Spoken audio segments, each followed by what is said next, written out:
പ്രിയപ്പെട്ടവരെ, ഉടമ്പടി ധ്യാനം തുടങ്ങുകയാണ്. നിങ്ങൾ ഈ ഉടമ്പടി ധ്യാനം ഇപ്പോൾ കൂടിയാലും ശരി, ഓൺലൈനിൽ ഇത് രണ്ടാമത് കൂടണം. കാര്യം ഓൺലൈനിൽ കൂടുന്നതും ഇതും നമുക്ക് ഉടമ്പടി ബാധ്യതയെന്ന് പറയണത്, ഉടമ്പടി നമ്മൾ എടുത്ത ബാധ്യത ഓൺലൈനിൽ കൂടാനാണ് എടുത്തിരിക്കുന്നത്. അത് ഓൺലൈനിൽ കൂടുക മാത്രമല്ല, അത് ഷെയർ ചെയ്യുകയും ചെയ്യണം. അപ്പോഴാണ് ആ ഉദ്യമം പൂർത്തിയാകണത്.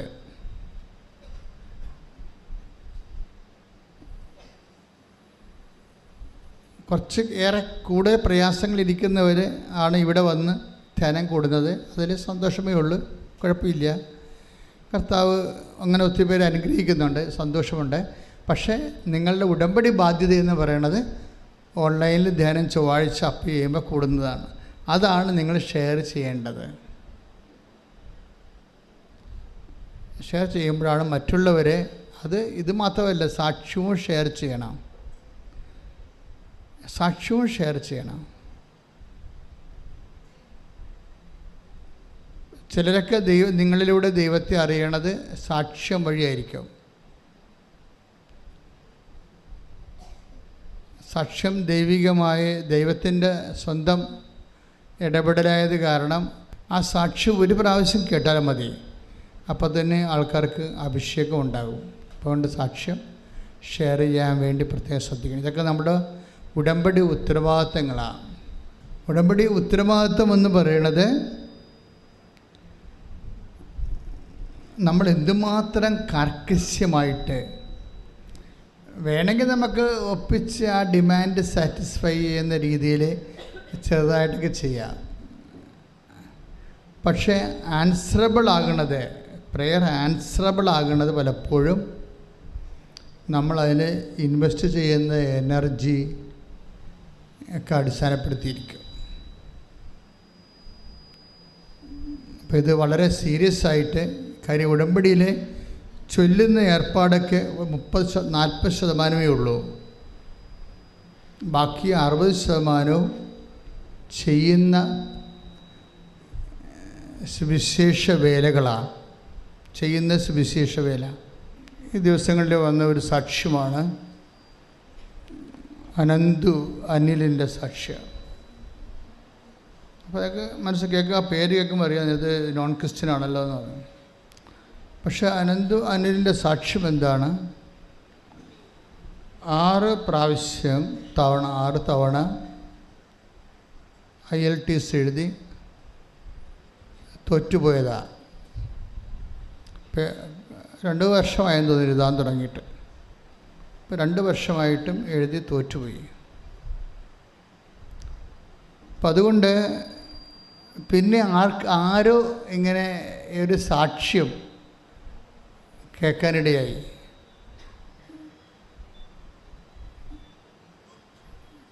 ആ സാക്ഷ്യം കേട്ടിട്ട് അനന്ത് വന്ന്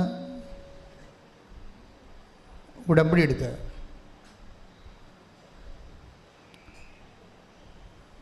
ഉടമ്പടി എടുത്ത് കഴിയുമ്പോൾ ഒറ്റ മാസത്തിനുള്ളിൽ IELTS പാസ്സായി വിസ പ്രോസസ്സ് ചെയ്ത് ഒരു മാസം നമുക്ക് ലൈറ്റ്നിങ് സ്പീഡാണ് വന്നത്. പിന്നീട്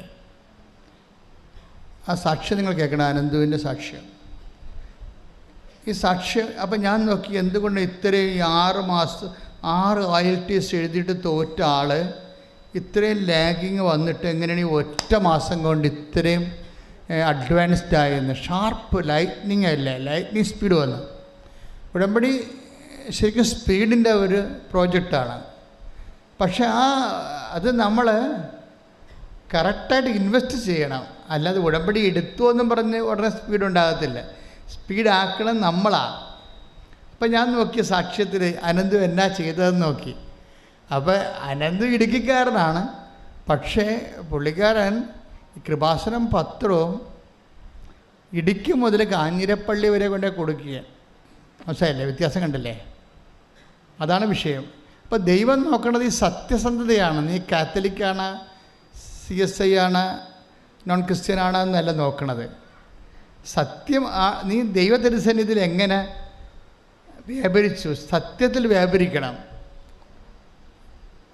ദൈവത്തിൻ്റെ മുമ്പിൽ നമ്മൾ സത്യത്തിലും വിശുദ്ധിയിലുമാണ് വേർതിരിക്കേണ്ടത്. Take the word of God. സ്തുതിക്കട്ടെ ഹല്ലേലൂയ. സക്കറിയ പ്രവചനങ്ങൾ സ്തുതിക്കട്ടെ ഹല്ലേലൂയ.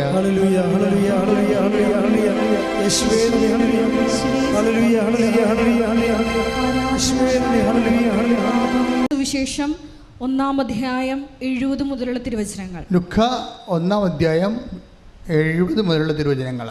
ആദ്യം മുതൽ തൻ്റെ വിശുദ്ധന്മാരായ പ്രവാചകന്മാരുടെ അധരങ്ങളിലൂടെ അവിടുന്ന് അരുളി ചെയ്തതുപോലെ ശത്രുക്കളിൽ നിന്നും നമ്മെ വെറുക്കുന്നവരുടെ കയ്യിൽ നിന്നും നമ്മെ രക്ഷിക്കാനും നമ്മുടെ പിതാക്കന്മാരോട് വാഗ്ദാനം ചെയ്ത കാരുണ്യം നിവർത്തിക്കാനും നമ്മുടെ പിതാവായ അബ്രാഹത്തോട് ചെയ്ത അവിടുത്തെ വിശുദ്ധമായ ഉടമ്പടി അനുസ്മരിക്കാനും ശത്രുക്കളുടെ കൈകളിൽ നിന്ന് വിമോചിതരായി നിർഭയം പരിശുദ്ധിയിലും നീതിയിലും എപ്പോഴും അവിടുത്തെ മുമ്പിൽ ശുശ്രൂഷ ചെയ്യാൻ വേണ്ട അനുഗ്രഹം നമുക്ക് നൽകാനുമായിട്ടാണ് ഇത്. ഉടമ്പടിയിൽ വരേണ്ട ശുശ്രൂഷ സക്കറിയ പ്രവാചകൻ സ്നാപക യോഹന്നാൻ്റെ അപ്പനാണിത് പറയണത്.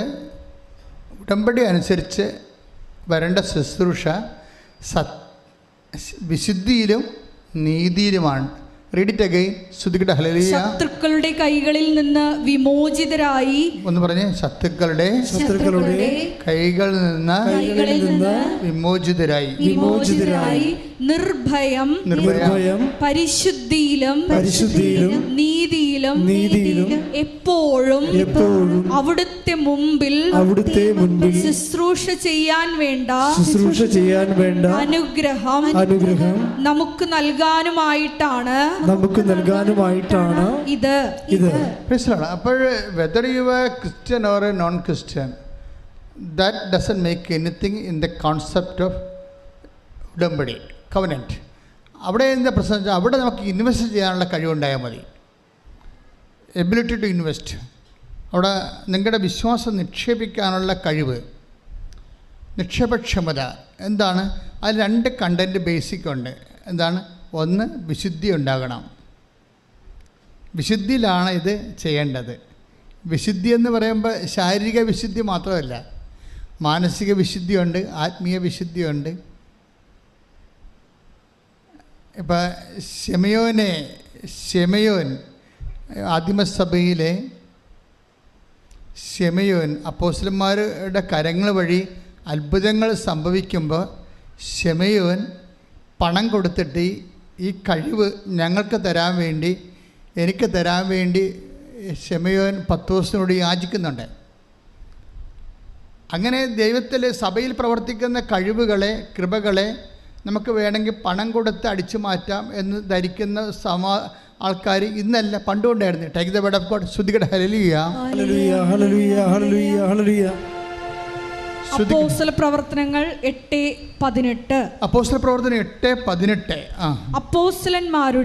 അപ്പോസ്തലന്മാരുടെ കൈവെപ്പ് വഴി പരിശുദ്ധാത്മാവ് നൽകപ്പെട്ടത് കണ്ടപ്പോൾ ശിമയോൻ അവർക്ക് പണം നൽകിക്കൊണ്ട് പറഞ്ഞു, ഞാൻ ആരുടെ മേൽ കൈകൾ വെച്ചാലും അവർക്ക് പരിശുദ്ധാത്മാവിനെ ലഭിക്കത്തക്ക വിധം ഈ ശക്തി എനിക്കും തരിക. പത്രോസ് പറഞ്ഞു, നിന്റെ വെള്ളിത്തുട്ടുകൾ നിന്നോട് കൂടെ നശിക്കട്ടെ. എന്തെന്നാൽ ദൈവത്തിന്റെ ദാനം പണം കൊടുത്ത് വാങ്ങാമെന്ന് നീ വ്യാമോഹിച്ചു. നിനക്ക് ഈ കാര്യത്തിൽ ഭാഗഭാഗിത്വമോ അവകാശമോ ഉണ്ടായിരിക്കുകയില്ല. കാരണം നിന്റെ ഹൃദയം ദൈവസന്നിധിയിൽ ശുദ്ധമല്ല. അതാണ് പ്രശ്നം. ഉടമ്പടി എടുത്താൽ ഉടമ്പടി പ്രകാരം നിങ്ങൾക്ക് മറ്റുള്ളവർ സാക്ഷ്യം പറയണ പോലെ പറയാവുന്ന നിങ്ങൾ വിദ്യാധാരണ ഉണ്ടാക്കരുത്. കാരണം ഈ കണ്ടീഷൻ വെരിഫൈ ചെയ്യണം. എന്താ ഇപ്പം ശെമയോന് സംഭവിച്ചിരിക്കണത്?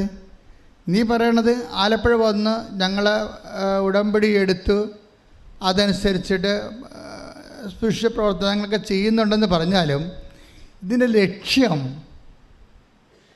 ശിമയോൻ എന്താ ഉദ്ദേശിക്കുന്നത്? ശിമയോന് ഭൗതിക അയാൾ നേരത്തെ മന്ത്രവാദം ചെയ്തിരുന്ന ആളാണ്. മന്ത്രവാദ പണി കൊണ്ട് കുറേ കാശുണ്ടാക്കിയിരുന്നത്. ഈ ഉടമ്പടി കൊണ്ട് നിങ്ങളോ ഞങ്ങളോ ഇതുപോലെ ഭൗതിക നേട്ടം ഉണ്ടാക്കാൻ ഉദ്ദേശിച്ചാൽ അത് വരാൻ വിഷയം എന്താണ്? അവസാനം പറഞ്ഞ വാക്കെന്താ അതിനെക്കുറിച്ച്? എന്താ പറഞ്ഞിരിക്കുന്നത്? നിന്റെ ഹൃദയം ദൈവസന്നിധിയിൽ ശുദ്ധമല്ല. അതാണ് അസസ്മെന്റ് എന്ന് പറയുന്നത്.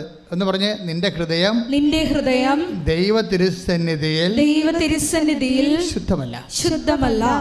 അതുകൊണ്ടാണ് സക്കറിയ പ്രവാചകൻ പറയണത്, എന്താ പറയണത്?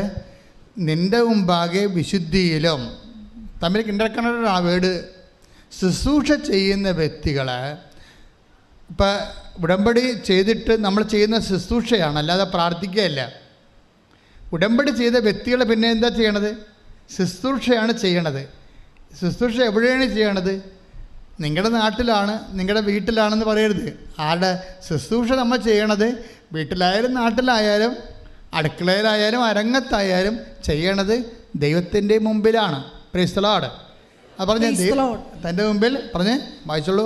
പരിശുദ്ധിയിലും നീതിയിലും. അതാണ് തൻ്റെ മുമ്പിൽ പറഞ്ഞ് പരിശുദ്ധിയിലും നീതിയിലും ശുശ്രൂഷ ചെയ്യാൻ വേണ്ട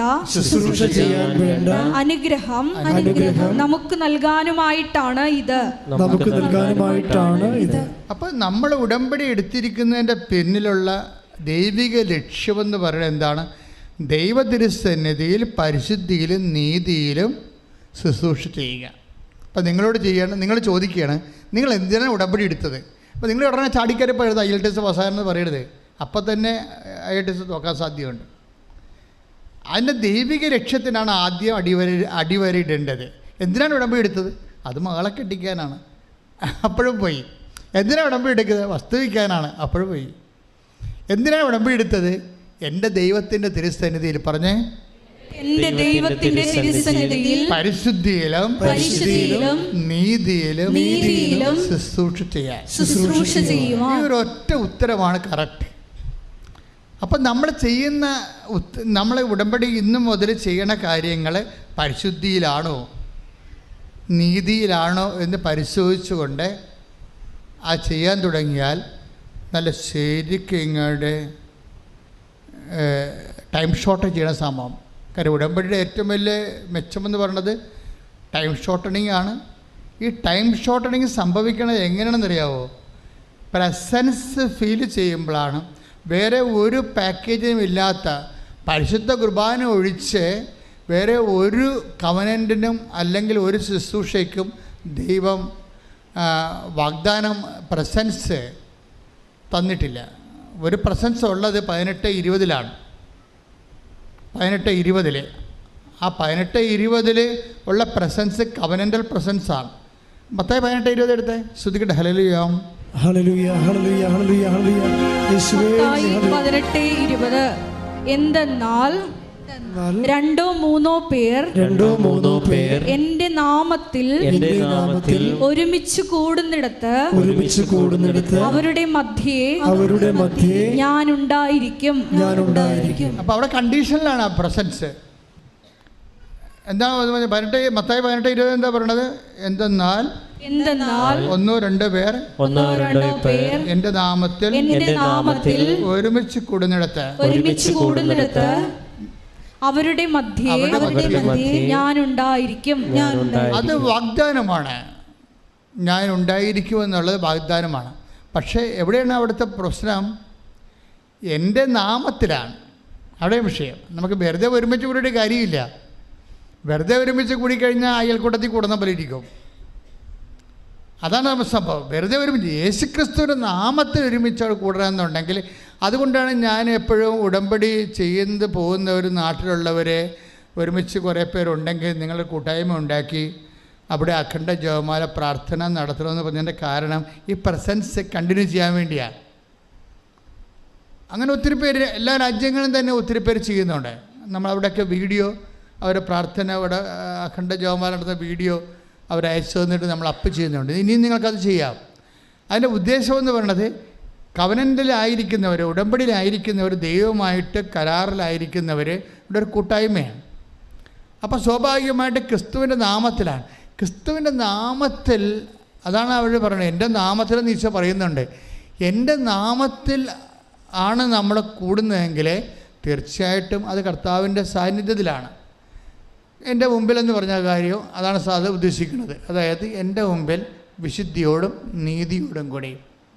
അപ്പം നീതി, വിശുദ്ധി എല്ലാം നമ്മൾ ആന്തരിക ശോധന ചെയ്യേണ്ട കാര്യങ്ങളാണ്. നമ്മൾ നീതിയിലാണ് ഈ സംഭവം ചെയ്യണത്, സത്യത്തിലാണോ?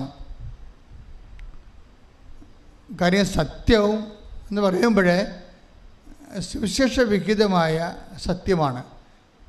അതുകൊണ്ടാണ് നമ്മൾ ഇടയ്ക്ക് ഞാൻ നിങ്ങൾ പറഞ്ഞ കാത്തലിക്സ് ആണെങ്കിൽ നിങ്ങളെ കുമ്പസാരിച്ചിട്ട് ചെയ്യണം. നോൺ കാത്തലിക്സ് അതുപോലെ അങ്ങനെയുള്ളവരൊക്കെ ആത്മാവിൻ്റെ വിശുദ്ധി ഉറപ്പ് വരുത്തിയിട്ട് വേണം ഇത് ചെയ്യാൻ. അതുകൊണ്ട് ഈ ഇത് സ്പീഡപ്പാകാൻ വേണ്ടി അങ്ങനെ പറയണത്. നിർഭാഗ്യവശാൽ ഈ അച്ഛനെ കാണാൻ വരുന്ന കുറച്ച് ആൾക്കാരില്ലേ, അവർ പോലും ഉന്തിത്തള്ളി കൊണ്ടുവരുന്ന ആൾക്കാർ നമ്മുടെ കൃപാസനത്തിൽ ഈ കലവര് പോലും കയറ്റാൻ പറ്റാത്ത ആൾക്കാരെയാണ്. ഞാൻ ഇന്നലെ കൊറോണത്തിനെ പിടിച്ചു. ഞാൻ പറഞ്ഞു അവിടെ നിപ്പ് കണ്ടപ്പോഴത്തേക്ക് മനസ്സിലായി ഇത് പിശാചാണല്ലോ. ഞാൻ പറഞ്ഞു നീ ഉടമ്പടിയുടെ എന്നാ ബന്ധം? ഒരു ബന്ധവുമില്ല. അമ്മയെടുത്ത് ഞാൻ പറഞ്ഞ് സാധനത്തിനെ കൊണ്ടുവന്ന് പ്രസൻറ്റ് ചെയ്തിരിക്കുകയാണ്.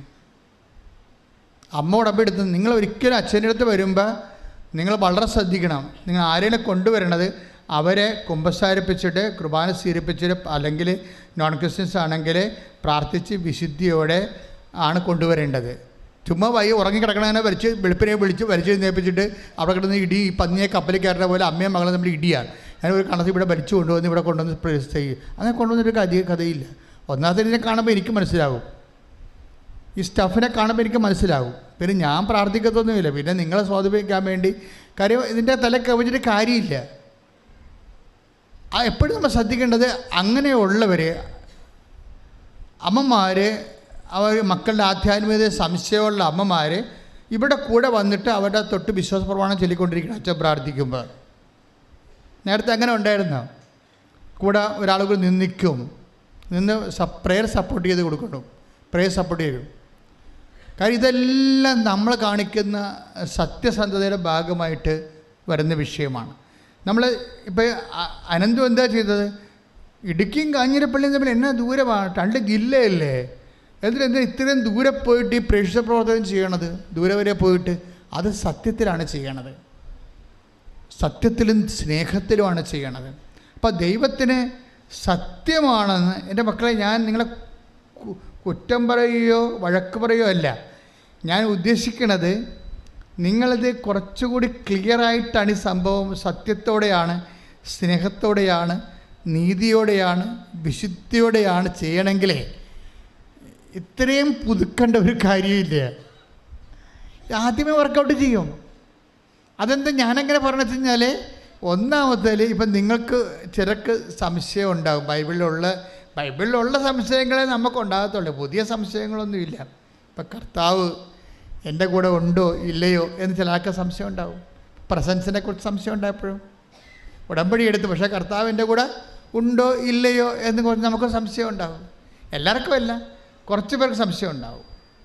ചിലക്ക് ഉടമ്പടി എടുക്കുമ്പോൾ, ഈ ദിവസങ്ങളിലെ സാക്ഷ്യങ്ങൾ കേൾക്കുമ്പോഴേ ചിലക്ക് ഉടമ്പടി എടുക്കുമ്പോൾ തന്നെ ഒരു ഇന്നർ കൂൾനെസ് അങ്ങോട്ട് വരും. അതിനാണ് ആന്തരിക അഭിഷേകം എന്ന് പറയണത്. ഭയങ്കര പ്രശ്നത്തിലായിരിക്കും വരണത്.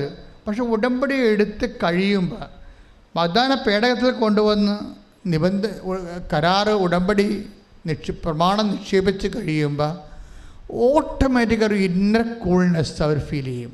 2 സാക്ഷി ഞാൻ ഈ ദിവസങ്ങളിൽ കേട്ട്, ഒറ്റ ദിവസം ഉണ്ടായിരുന്നതാണ്. ഒരു ആന്തരികമായൊരു തണുപ്പ്, എന്നിട്ട് എല്ലാം ശരിയാകും എന്നുള്ള ഒരു ആന്തരിക ബോധ്യം ആരോ ഉള്ളിലിരുന്ന് പറയണ പോലെ. അത് അത്ര സാക്ഷ്യങ്ങൾ ഉടമ്പടിക്ക് മാത്രമേ ഉള്ളൂ. ആരോ ഉള്ളിൽ നിന്ന് പറയുന്നു, ആരോ നമ്മുടെ കൂടെ വരുന്നുവെന്ന് തോന്നണം, ആരോ നമ്മുടെ കൂടെ നിൽക്കുന്നുവെന്ന് നമുക്ക് തോന്നണം. അങ്ങനെ പ്രസൻസ് ഫീലിംഗ്. ചില സമയത്ത് ചിലർക്ക് ഇതുപോലെ ഒരു സംശയം വരും. കർത്താവ് എൻ്റെ കൂടെ ഉണ്ടോ ഇല്ലയോ? അതില്ല, എൻ്റെ കയ്യിരിപ്പ് എനിക്കറിയാമല്ല. അങ്ങനെ നിങ്ങൾ അണ്ടർ എസ്റ്റിമേറ്റ് ചെയ്യും. നിങ്ങളുടെ കയ്യിരിപ്പ് നിങ്ങൾക്കറിയാവുന്ന നിങ്ങൾ പറഞ്ഞാൽ അതിനെക്കുറിച്ച് നിങ്ങൾക്ക് അനുതാപം ഉണ്ടായാൽ മതി. നിങ്ങളുടെ കയ്യിരിപ്പ് നിങ്ങൾക്കറിയാമല്ലോ എന്ന് പറഞ്ഞിട്ട് നിങ്ങളെ ശപിക്കേണ്ട കാര്യമില്ല. അതിനെക്കുറിച്ച് നിങ്ങൾക്കൊരു ദുഃഖമുണ്ടായാൽ മതി. കാര്യം അത് വീണ്ടും ആവർത്തിക്കാതിരിക്കുമെന്ന് ദൈവത്തിന് തോന്നിയാൽ അപ്പം അഭിഷേകം ഉണ്ടാവും.